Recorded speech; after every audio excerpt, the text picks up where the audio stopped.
تصنیف انجینئر علی مرزا کی حضرت محمد ابن سیرین تابعی رضی اللہ عنہ کی شان میں گستاخی۔ علی مرزا کی بے ادبی اور گمراہی سنیے۔ سلف نے جو کچھ کیا وہ اللہ کے پاس جا چکے، وہ اپنے اعمال کا حساب و کتاب خود دیں گے۔ دلائل کی بنیاد کے اوپر اختلاف کسی کے ساتھ بھی ہو سکتا ہے، یہ تو علم کی دنیا ہے نا، اور علم کے میدان میں جذبات کی کوئی حیثیت نہیں ہوتی۔ وہ غامدی صاحب کا جملہ مجھے بار بار، یہ بڑا زبردست جملہ وہ بولا کرتے ہیں، علم کے میدان میں جذبات کی کوئی حیثیت نہیں ہوتی، آپ علمی طریقے سے اپنا موقف سامنے رکھیں۔ تو اختلاف ہو سکتا ہے، بڑے سے بڑے لوگوں سے اختلاف ہو سکتا ہے۔ مثلا سنن دارمی میں ایک روایت ہے امام ابن سیرین کے بارے میں رحمہ اللہ، المتوفا 110 ہجری، جو امام ابو حنیفہ المتوفا 150 ہجری کے استاد ہیں، اور 70 کے قریب صحابہ کی انہوں نے صحبت کی ہے۔ محمد بن سیرین المتوفا 110 ہجری بخاری اور مسلم کے راوی بھی ہیں، ان کے بارے میں صحیح سند کے ساتھ سنن دارمی میں یہ بات آتی ہے۔ ایک واقعہ نقل ہوا ہے، اور میں اس واقعے کی بنیاد پہ ابن سیرین سے سخت اختلاف کرتا ہوں کہ وہ جو انہوں نے موقف اس واقعے میں اختیار کیا ہے وہ بالکل باطل ہے، کیونکہ وہ موقف اگر ہر کوئی اختیار کرنا شروع کر دے پھر ہدایت کا دروازہ بند ہو جائے گا۔ اس کی وجہ سے کچھ سلفی مجھ سے ناراض ہو گئے جس نے ابن سیرین کی گستاخی کر دی ہے۔ میں بھی آپ کے سامنے موقف رکھتا ہوں، آپ سب بھی گستاخ ہو جائیں گے کہ ابن سیرین نے یہ کیا کیا۔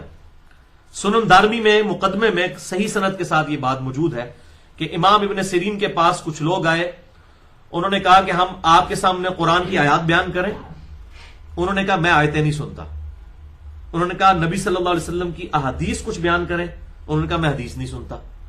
جب وہ اٹھ کے چلے گئے تو ان کے شاگردوں نے کہا کہ حضرت یہ کیا، وہ تو آپ کو قرآن کی آیات سنا رہا تھا، احادیث سنا رہا تھا، آپ نے سننے سے کیوں انکار کیا؟ یہ دیکھ لیں، اب اہل حدیث، ان کو اتنا بڑا امام انہوں نے ڈکلیئر کیا ہوا ہے، تو یہ تو بالکل اہل حدیث کے منہج کے خلاف ان کی بات تھی نا۔ یہاں بھی ہم بریلویوں کو، دیوبندیوں کو جب قرآن و حدیث پیش کرتے ہیں وہ کہتے ہیں جی بزرگ بابے۔ تو ابن سیرین نے جواب دیا کہ میں نے اس سے آیت اس لیے نہیں سنی کہ یہ بد عقیدہ شخص تھا، یہ کوئی ایسی آیت بتا دیتا کہ اس سے میرا عقیدہ خراب ہو جاتا۔ لعنت اللہ علی الکاذبین، اگر کسی کا یہ عقیدہ ہے نا کہ قرآن کی آیت سے میرا عقیدہ خراب ہوتا ہے تو اس کا عقیدہ بعد میں خراب ہوگا، وہ پہلے ہی بد عقیدہ ہو چکا ہوا ہے۔ اگر کسی کا یہ عقیدہ ہے، یہ ہے کہ نہیں ایسا؟ یا کوئی کہ جی کسی صحیح حدیث کو سننے کی وجہ سے میرا عقیدہ خراب ہو جاتا ہے، تو وہ اس کا عقیدہ خراب ہو چکا، قرآن کی آیت سننے سے پہلے ہی وہ بد عقیدہ ہو چکا۔ تو ان کا جی میں نے حدیث اس لیے نہیں سنی کہ ہو سکتا ہے وہ ایسی حدیث بیان کرے جو، یعنی میں آج دے سامنے چڑھے میرے مسلک دے خراب ہوئے تھے اور پھر منو منی نہ پہ جائے۔ جس طرح میں کہنا نا وہ بریلوی دیوبندی کہہ رہے ہیں کہ کوئی رفع الدین دی حدیث نہ کو دکھا دے بخاری مسلم تو، اور کئی لوگ ہیں ان کو جب دکھانے لگا کہہ رہے ہیں نہیں ہم نے نہیں دیکھنی، ایسے بھی کر لیتے ہیں بات، ایسے بھی کر لیتے ہیں، نہیں دیکھنی جی، پھر عمل کرنا پڑ جائے گا۔ تو بیماری تو ایک ہی ہے، چاہے وہ آج کے خلف میں ہو یا پرانے سلف میں ہو۔ خلف کہتے ہیں بعد میں آنے والے لوگ، سلف وہ۔ اب ابن سیرین کو چھوٹے بندے رحمہ اللہ، میں ان کی بڑی عزت کرتا ہوں، لیکن علم کے میدان میں جذبات کی کوئی حیثیت نہیں ہوتی۔ یہ ادھار تھا، میرے بارے میں یہ بھی پراپوگنڈا ہوا ہے کہ یہ سلف کو گالیاں نکالتا ہے۔ اب میں بتا دیتا ہوں ان کی پبلک کو، ان کی پبلک خود پھر کہے گی ہاں جی یہ سلف تھے یا یہ بریلوی دیوبندی تھے، یہ خود فیصلہ کریں گے کہ ابن سیرین بریلوی تھے، دیوبندی تھے، یہ سلف تھے۔ یا ہمارا یہ موقف ہے کہ اس موقف میں وہ غلط تھے، پیسے ان کی علمی خدمات اپنی جگہ۔ میرے بھائیو، یہ ابن سیرین نے جو موقف اختیار کیا، اگر یہ ہر مسلمان یہ عقیدہ اختیار کر لے کہ میں نے نہ آیت سننی ہے نہ حدیث، تو قادیانی تو ہمیشہ قادیانی مرے گا، بریلوی ہمیشہ بریلوی مرے گا، دیوبندی ہمیشہ دیوبندی مرے گا، اہل حدیث ہمیشہ اہل حدیث ہی مرے گا، اور شیعہ جو ہے وہ شیعہ ہی ہو کے مر جائے گا۔ اس کو کبھی نہیں پتا چلے گا کہ حق کون سا ہے اور باطل کون سا ہے۔ ایسا ہی ہوگا کہ نہیں؟ اور اس سے خطرناک بات آپ کو بتاؤں، الیاس قادری صاحب اگلے دن مدنی چینل پہ یہی واقعہ سنا کے اپنے مریدین کو کہہ رہے تھے بد مذہبوں سے بچے، ہمارے بزرگان دین جو ہے بد مذہبوں کی آیات اور حدیث نہیں سنا کرتے تھے۔ اور میں پھکی دی تھی اہل حدیثاں ہو گے اپنے بابے نو پوچھو تسی ابن سیرین نو کہ اوڈے تواڈے سے کیڑی بڑی مصیبت کھڑی کر دیتی ہے۔ علی مرزا نے یہ دعویٰ کیا کہ امام ابن سیرین رضی اللہ تعالی عنہ کا یہ عمل ان کی ذاتی رائے تھی۔ چلیے دیکھتے ہیں کہ کیا علی مرزا کا یہ دعویٰ صحیح ہے؟ کیا امام ابن سیرین رضی اللہ عنہ کی یہ ذاتی رائے تھی یا انہوں نے حضور صلی اللہ علیہ وسلم کے فرمان پر عمل کیا؟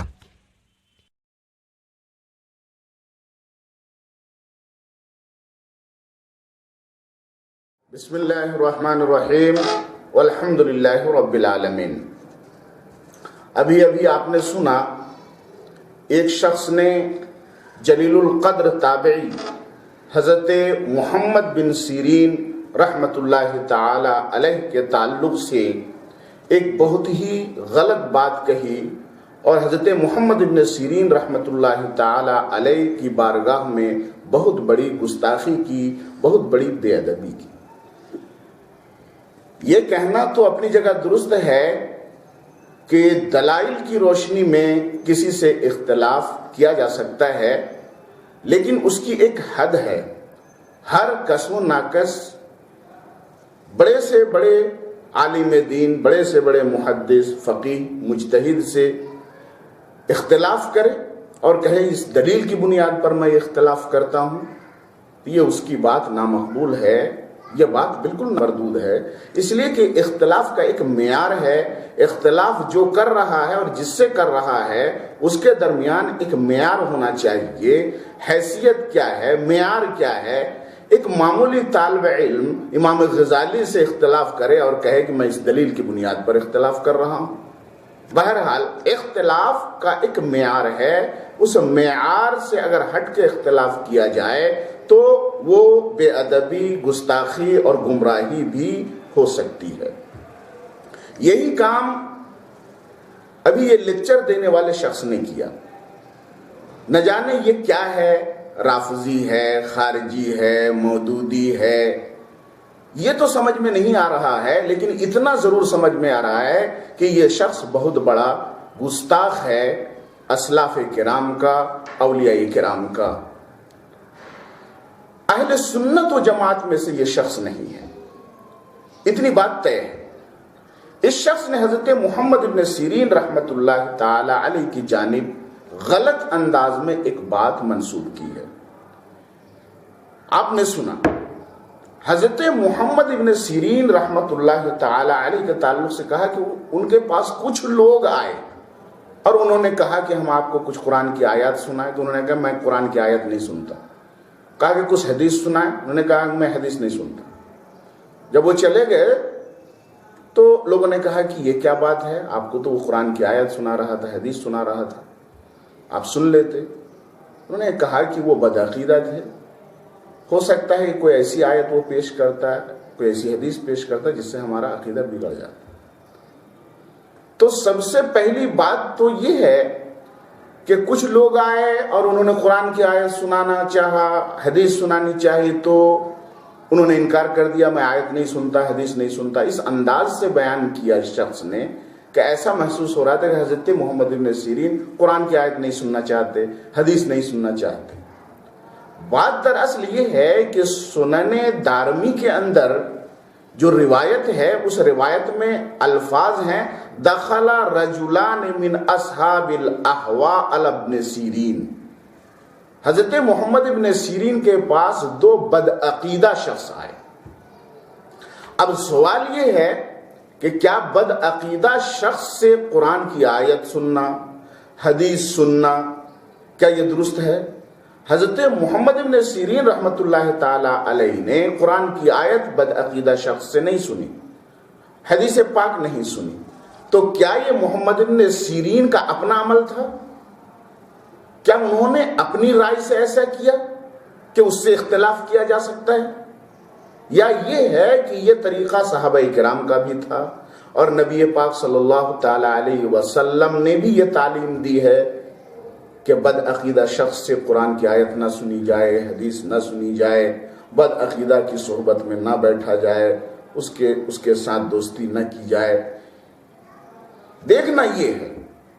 تو جب ہم احادیث اور آثار کو دیکھتے ہیں اور اسلاف کرام کا عمل دیکھتے ہیں، ان کے اقوال کو دیکھتے ہیں، تو ہمیں یہ معلوم ہو جاتا ہے کہ خود رسول پاک صلی اللہ تعالی علیہ وسلم نے بھی بدعقیدہ شخص کی صحبت اختیار کرنے سے منع فرمایا ہے۔ چنانچہ امام بیہقی نے اپنی کتاب الاعتقاد کے اندر یہ حدیث نقل فرمائی ہے۔ حضرت ابو ہریرہ رضی اللہ تعالی عنہ سے مروی ہے، انہوں نے حضرت عمر ابن خطاب رضی اللہ تعالی عنہ سے روایت کی، انہوں نے فرمایا ان رسول اللہ صلی اللہ تعالی علیہ وسلم قال لا تجالسوا اہل القدر ولا تفاتحوہم، قدریہ فرقے کے لوگوں کے پاس اٹھو بیٹھو نہیں اور نہ ہی آگے بڑھ کر انہیں سلام کرو۔ ان کی صحبت میں بیٹھنے سے رسول پاک صلی اللہ تعالی علیہ وسلم نے منع فرمایا۔ قدریہ فرقہ گمراہ فرقہ ہے۔ کیا یہ شخص جس نے محمد ابن سیرین کی شان میں گستاخی کی، بے ادبی کی، کیا یہ جرأت کر سکتا ہے کہ رسول اللہ صلی اللہ تعالی علیہ وسلم نے بد عقیدہ لوگوں کی صحبت میں بیٹھنے سے منع فرمایا؟ یہ نبی پاک صلی اللہ تعالی وسلم نے معاذ اللہ غلط کیا؟ اور کیا یہ شخص کہے گا کہ اللہ کے رسول صلی اللہ تعالی وسلم سے بھی ہمیں دلیل کی بنیاد پر اختلاف کرنے کا حق ہے؟ حضرت محمد ابن سیرین رحمت اللہ تعالی علیہ نے جو کام کیا وہ اپنی رائے سے نہیں کیا، یہ تمام صحابہ کا بھی موقف ہے اور حدیث سے بھی یہ ثابت ہے۔ چنانچہ امام بغوی متوفہ 516 ہجری نے یہ نقل فرمایا ہے، مضت الصحابۃ والتابعون واتباعهم وعلماء السنہ علی ھذا مجمعین متفقین علی معادات اہل البدع ومہاجرتہم۔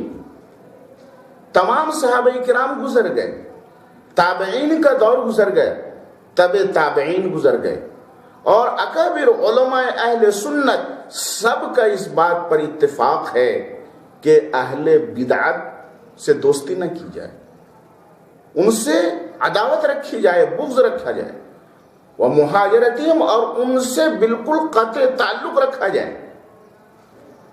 اور یہ شخص یہ کہہ رہا ہے، یہ کتنا بڑا بدعقیدہ ہے، یہ کہہ رہا ہے کہ بدعقیدہ لوگوں کی صحبت میں اٹھو بیٹھو، لوگوں کو بالکل عام چھوڑ دو، انہیں اوپن چھوڑ دو، آزاد چھوڑ دو، جس کے پاس چاہیں بیٹھیں اٹھیں۔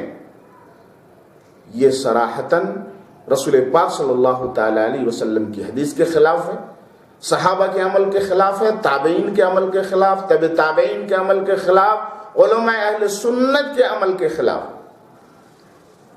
اور سنیے، حضرت ابو قلابہ نے فرمایا، لا تجالسوا اہل الاہواء، بد مذہبوں کے ساتھ اٹھو بیٹھو نہیں، اس لیے کہ مجھے خوف ہے کہ وہ تمہیں اپنی گمراہی میں داخل کر دیں گے۔ اور یہ بات اس کے علاوہ دوسرے اور تابعین سے بھی منقول ہے اور دوسرے محدثین سے بھی۔ چنانچہ حضرت مسلم بن یسار بصری تابعی، جن کی وفات 100 ہجری میں ہے، ابو داؤد نسائی ابن ماجہ کے راوی ہیں، اولیاء کاملین میں سے تھے، فقہاء کاملین میں سے تھے، وہ فرماتے ہیں، لا تمکن صاحب بدعت من سمعک فیسب فیہا ما لا تقدر ان تخرجہ من قلبی۔ ابن بطہ نے اس کو الابانۃ الکبریٰ میں نقل فرمایا اس روایت کو۔ حضرت مسلم بن یسار تابعی فرماتے ہیں کہ تم کسی بھی گمراہ شخص کو اپنے اوپر قدرت نہ دو، یعنی کسی بھی گمراہ شخص کی کوئی بات نہ سنو، کوئی حدیث، کوئی آیت قرآن کی اس سے مت سنو، اس لیے کہ وہ ایسی بات تمہارے کان میں ڈال دے گا کہ ہو سکتا ہے کہ تمہارے دل میں وہ اتر جائے اور تم اپنے دل سے اسے نکال نہ سکو۔ اس کے علاوہ حضرت حسن بصری نے فرمایا، لا تجالس صاحب بدعت فإنه يمرض قلبك، اہل بدعت کی صحبت اختیار نہ کرو، اس لیے کہ گمراہ شخص، اہل بدعت شخص تمہارے دل کو مریض بنا دے گا۔ امام قرطبی نے البدع اپنی کتاب میں اس کو نقل کیا۔ اس کے علاوہ حدیث پاک ہے کہ من وقر صاحب بدعت فقد عان علی ہدم الاسلام، جس نے کسی گمراہ شخص کی توقیر کی، تعظیم کی، تو اس نے اسلام کو ڈھانے پر مدد کی۔ تو رسول پاک صلی اللہ تعالی علیہ وسلم کی حدیث اور صحابہ کرام کے اقوال، صحابہ کرام کے اعمال سے یہ ثابت ہوتا ہے کہ صاحب بدعت یعنی گمراہ شخص سے کوئی حدیث نہیں سنی جائے گی، قرآن کی آیت نہیں سنی جائے گی، اس لیے کہ ہو سکتا ہے کہ وہ گمراہ کر دے۔ خود امام مسلم نے مقدمہ صحیح مسلم میں باب قائم فرمایا، باب وجوب الروایت عن الثقات وترک الکذابین، ان الواجب على كل احد ان يتقي منها ما كان من اهل الطعام والمعاندین من اهل البدع۔ ثقہ لوگوں ہی سے خالی روایت لی جائے گی، احادیث سنی جائے گی، اور کذابین سے، جھوٹوں سے احادیث نہیں سنی جائے گی۔ ہر شخص پر واجب ہے کہ جھوٹوں سے بچے، اور جن پر تہمت ہے ان سے بھی بچے، ان سے حدیث نہ لے۔ والمعاندین من اہل البدع، اور جو گمراہ ہیں، اناد والے گمراہ لوگ، بد عقیدہ لوگ، بد مذہب لوگ، ان سے بھی احادیث نہ سنی جائیں۔ تو حضرت محمد ابن سیرین رحمۃ اللہ تعالی علیہ نے جو دونوں گمراہ آدمیوں سے قرآن کی کوئی آیت نہیں سنی، کوئی حدیث نہیں سنی، تو یہ طریقہ ان کا اپنا نہیں تھا، بلکہ یہ نبی پاک صلی اللہ علیہ وسلم کا بتایا ہوا طریقہ، صحابہ کا طریقہ، تابعین کا طریقہ، تبع تابعین کا طریقہ، علماء اہل سنت کا طریقہ ہے۔ اور یہ شخص جو کہا اس نے کہ یہ محمد ابن سیرین نے یہ غلط کیا، اس شخص کی جہالت ہے، گمراہی ہے۔